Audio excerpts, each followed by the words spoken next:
So, styrofoam, isipin nyo to, ito yung cholesterol o bara. So, ito pong styrofoam, hindi po to basta-basta natutunaw kahit nasa ilalim ng lupa. So, itong styrofoam, isipin nyo isang cholesterol, nagbabara sa ugat, minsan cause ng heart attack, stroke, bumara sa utak.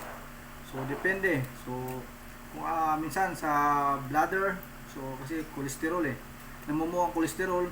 So itong styrofoam na to, itong isipin natin is cholesterol. So gamitan natin ng flaxseed oil, high quality. Ang flaxseed oil ay may omega 3 at may iba-ibang combination na siya. So ito po yung styrofoam. So pag may mga stroke, bara o para hindi maano sa puso, may bara sa puso dahil sa cholesterol. So kumain na po ako ng ito. Lalagyan ko siya ng flaxseed oil. So ang stroke o atake sa puso minsan dahilan sa baradong ugat. So yan po ang styrofoam natin,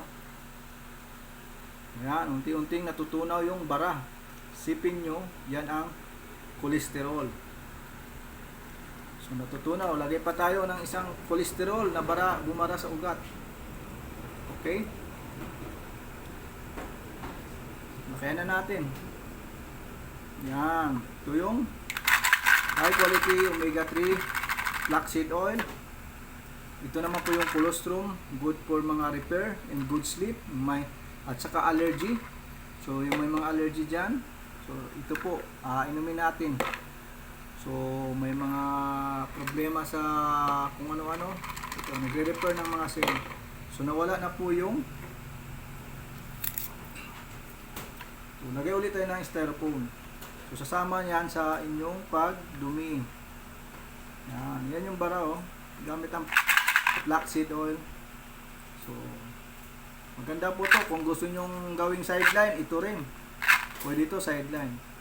So ganito ka high quality itong flaxseed oil namin from Vistage. Okay, so kung gusto nyo rin kumita o so buy na kayo nito sa mga bara-bara sa puso o nabara sa utak, stroke. So ito combination number 1. Saka may gallbladder. Okay, bago mabuo yung gallbladder, wala na kasi tunaw yung fat o bara. Okay, kuha na Vistage colostrum, Vistage flaxseed oil, at iba pa, may Q10 enzyme din kami.